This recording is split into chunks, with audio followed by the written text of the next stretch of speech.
How's it going, guys? Welcome back to the channel. I'm in the RX-7 today and we are out at Sydney Motorsport Park at the Sydney Dragway side to do a little bit of testing on my FD. If you follow the channel, in the last video we went and put a new manifold on this and redid all the boost control.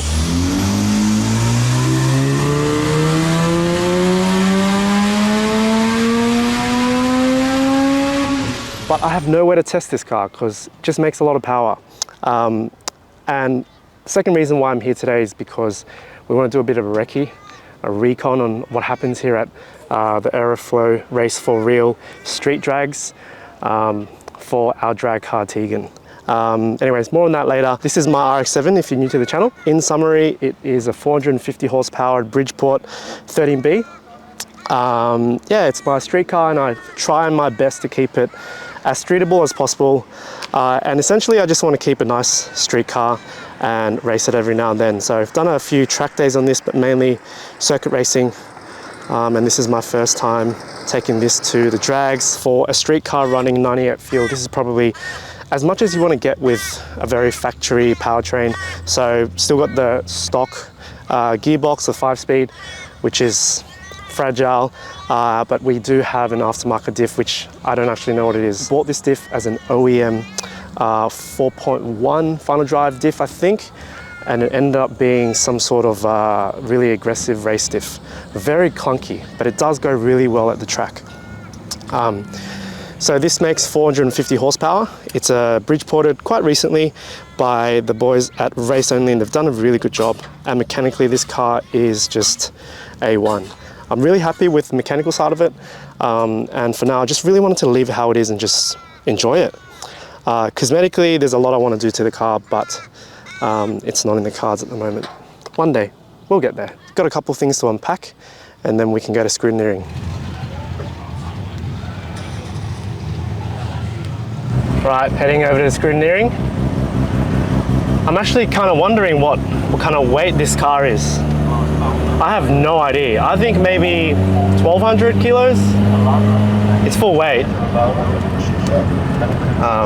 Yeah, so far it's looking pretty empty tonight. It's kind of warm though. It's been 32 degrees today. It's cooled down a bit, which is good. I'm off. What is it? Wow, that's lighter than I thought. Do you want me to? Yeah, I can show you. Excuse me. We have another car that we're building at the moment. We want to run it on a Wednesday night. What kind of things are you looking for? As in when you do scrutineering, apart from it being like a street car, like do I still have to have the full interior and everything? So I have door cards, all that sort of stuff. Yeah. Seat belts. So how much of that can we stretch? As in terms of weight reduction? Probably rip the back seat out, can't you? Yeah, you probably turn the back seat out. Yeah. Oh, sorry, this is for another car. Oh, what car? It's an Integra. We're building it at the moment. For a Wednesday night, it has to be a street car. Okay. You know what I mean? If you're racing in the T number, street car, if you're going to race like this guy here on an IHRA license, oh, okay. it doesn't have to be. They make an IHRA license. Okay. Right. But for a T number, it's got to be as a street car, so as if it would be on a street. Do we have to run receipts? Yes, you need to have seats in. Okay. And I'm pretty sure. And they've got to have seats in on a Wednesday night if they're doing, Seats and door trims. Yeah. And door trims, yeah. And for the IHRA license, is it just a paid license? No, so you have to do testing and stuff like that. Okay. So then you got to pay them. If you're organised by IHRA, they might let you do it on a Wednesday night. Yeah. If it's a street-based car. Yeah. Other than that, test the tunes, private hires, they're your only options. Okay, gotcha. Awesome. All right. I will get out of the way. Thank you. Well, that was pretty straightforward. But I think Tegan's not going to be able to run very easily on a Wednesday night. They want a full interior.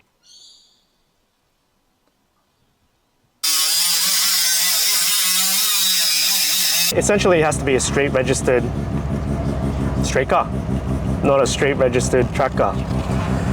So anyways, that was some good information, but we'll have a look at what the other cars look like tonight, because we used to be able to get away with a lot. I'd even see people doing some serious weight reduction in the car and running it on Wednesday night. So it's obviously gotten a lot stricter, unfortunately. We're going to do a once through of the car.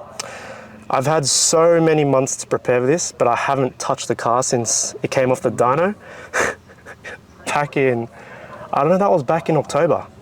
And I haven't really driven it much, so I might just do a quick run through of the car, check everything, and then we'll put it into line.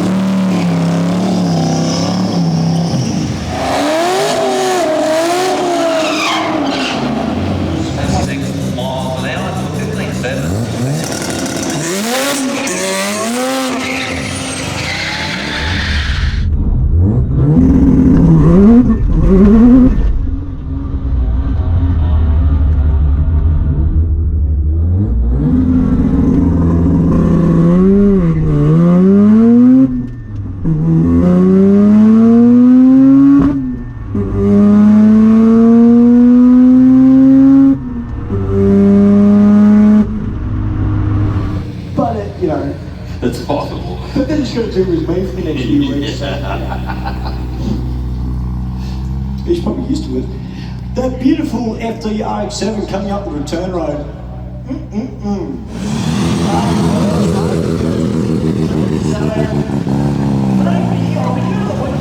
14.0. Yeah. 112 mile an hour. That's slower than my Civic. That's a different kettle of fish again. That's alright, well, for your first time.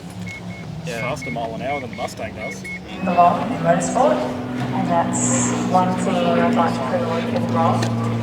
As soon as that helmet First goes gear. on, that's it. 6 psi. I short shifted at 6,200 RPM, and then next gear was at 7.4, 7.3. So there's a lot more in it. Whoa, what's the limiter on this? 8.5. 8.5, yeah. I just need to find a way to. Show you that it's at 8.5. So everything's working. The boost control works. I just need to go faster. So first thing I'm going to do is I'm just going to increase to a bit more boost pressure for every gear. So gear 1 I've got 8 pound at the moment. Gear 2 I've got 10, and then 14, then 15, 15. But I'm getting no slip at all. So I'm going to turn it up in first and second. Probably add 3 more psi. What do you think? Yeah, in second definitely. Second I'll put 14. Yeah. 140 apparently. 14 psi. 140 psi. And then I'll do first gear, I'll do 10. I think almost leave it. Well, 12? what's first now? 8. I feel like I'm not coming off the line fast. Well, maybe, Let's do 10. Maybe just perfect the launch a bit better Yeah. and then raise it. Okay. Leave it in first gear? Rather than more boost, more RPM. Yeah, I wouldn't put the boost up until you actually run first gear out. Alright, short shifted and it really hurt the rest of the pass. Yeah. Chris has just gone and pinched this part.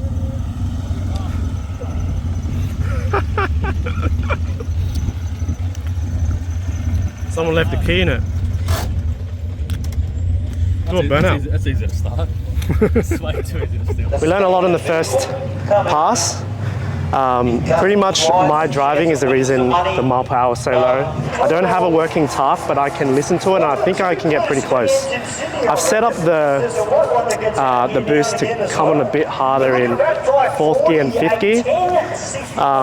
So now it should be better. We are also suffering from a little bit of intake air temperature heat stroke. 14-second pass, 112 mile per hour is definitely very low for what this car can do. So a bit of driver mod, we're going to hop back into line and hopefully we'll run a better pass. What's the predictions for run 2? Predictions, I think I'll go into the deeper 13s. I think we'll be a low 13. 13.2? Let's go 13.2. Done.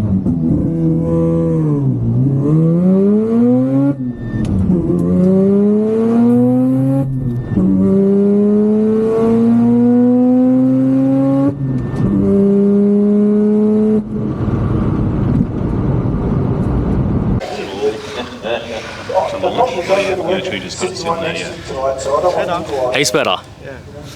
So we're pretty close on the guess. Well, 30.1. It's 115 mile an hour. Yeah. How is he? Yeah. It's tramping a lot harder in the car. And now I can hear my diff moving around. Right into his Oh yeah. I know the diff mount's house actually pretty. modifications. Well, it's the tyre. Still on the torn Dragway street tyre, you know. Yeah. I don't really think I need much of a burnout. No, it's the tiniest burnout. That's what you just did then. Like literally, even this, like next time you do it, just literally put it in first gear, 2-step, drop the clutch, and then like no brakes, just let it spin out. Use the burnout just to clean the tyre off and put a bit of heat in. We have a much better 60 foot, well, a little bit better. It's about, so it's 2.4 for the second pass, and the first pass I did a 2.54, 115 mile per hour, 112, and the ET is definitely a lot better, 13.1. A big problem I find with the car at the moment is that it's sitting in lane for about a minute soaking heat, and with the V-mount, you need airflow to cool it down. I think it's about 55 degrees sitting at the line and launching at 55 degrees. So it's pretty hot. And obviously once there's airflow, it cools right down. So yeah, otherwise it's been performing really well. The rear diff mounts really need doing. I can hear them knocking now. At the last track day, it was also knocking, but it's kind of come back a bit harder now. So I'm kind of getting a lot of play in the rear. But otherwise, I was really happy with the progress in that second run. I think we're going to start playing with a bit of the dampeners now. I'm really backing off in first gear so it doesn't tramp so hard. So if I can sort that out, I reckon that's in for an easy mid-12. At the moment, I think it's on full soft. I haven't even checked. Yeah, it's full soft. So I'm gonna go half. Not like you've got a lot of height to squat from anyway. Yeah. And I don't have much like profile in the tire to help it squat either. It actually feels like quite a hard sidewall. These tires are pretty old as well. Yeah, got a bit, not much travel. It's a 21 tire, so it's quite old. But it still feels good, like it feels good. I would still use this, but it is old. Cue the excuses.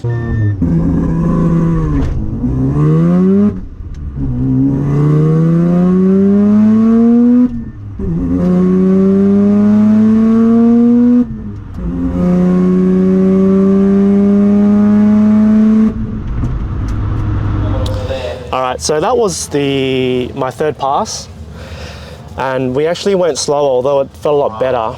And the reason is because I'm slipping the clutch so much more now that it's launching really smoothly, but it's too slow. So when it was tramping, it was definitely launching faster. But what's really hurting me the most is my 1-2 shift. So you guys know that I've changed to the G-Racing shifter, and it's great for circuit use. But it's been kind of hard and quite notchy to get into second gear. My natural reaction is actually to shift on the side of the gear knob. What the boys have been telling me to do is just grab the knob and then try to force it down, but don't take my hand off the gear knob, so that if I was to do that, then I wouldn't be changing the position of my hand between shifts.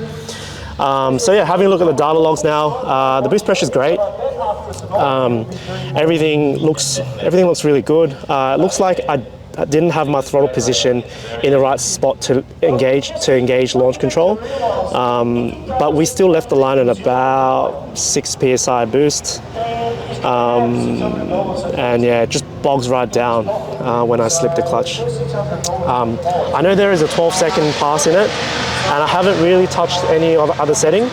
I'm going to try to increase my launch control RPM just by about 500 RPM, see how it goes. But really the key is just to launch it harder and not have so much mechanical sympathy. So yeah, it's dark now, so the track's a lot cooler. Our mile per hour is still staying pretty high, which is great. It's just up to me now. Got to launch it harder.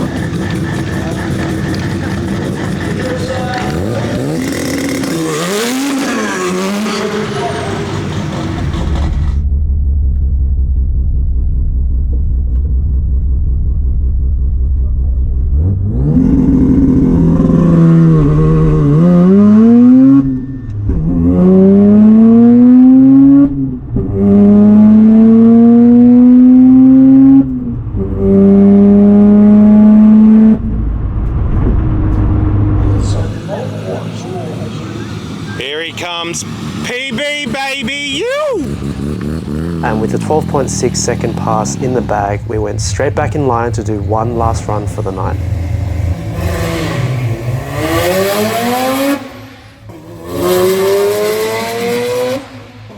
The RX-7 is ahead of the Commodore around half track, and the Mazda on the Commodore.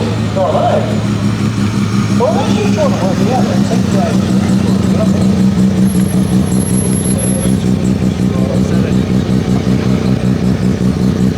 The 60 foot remains pretty good. Well, I'm happy with 2.1. 2.1, yeah. But the first second shift is killing me, and I can't get that down. Oh well. We can work on it. Yeah. I don't know what I can do. I'm not sure if it's a mechanical thing I need to change. Was that your highest mile an hour? 116.6? Yeah. Yeah. Yeah, that's a good thing. I mean, the intake temps are still very high because we're sitting in the tunnel for so long. It's about 53 degrees before we get on with it. So it was down at 42 before. So obviously the V-mount's working well. It's just not cooling quickly enough. Yeah. So I'm down on power. It's probably pulling some timing because the intake temps are so high. I think anyway. Yeah, but the launches are definitely improved. Yeah, and I'm happy with that. Two 2.1s in a row. So. And two 12-second passes in a row. Yeah, that's right. I wanted a 12 tonight. I'm just a bit bummed it wasn't a bit lower, but I know it's from the shift, so I know what it is. So I hope you guys enjoyed the video as much as I had fun that night. Honestly, the most fun I've had in the FD for quite a while, and it was just nice to get out and just enjoy the car and not really have to worry about much. So am I happy with 12.6 ET? Yes and no. I do think the car would run 120 miles per hour at the quarter mile, but just a lot of little things didn't go to plan, just little things.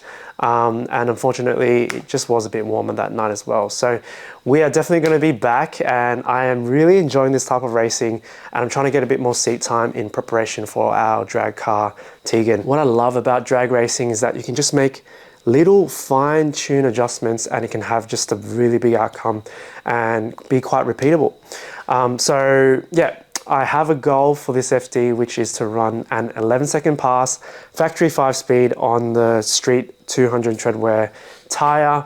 And we collected a lot of data that night. I do think it is doable. Omar's had a good look at the data, everything's sweet.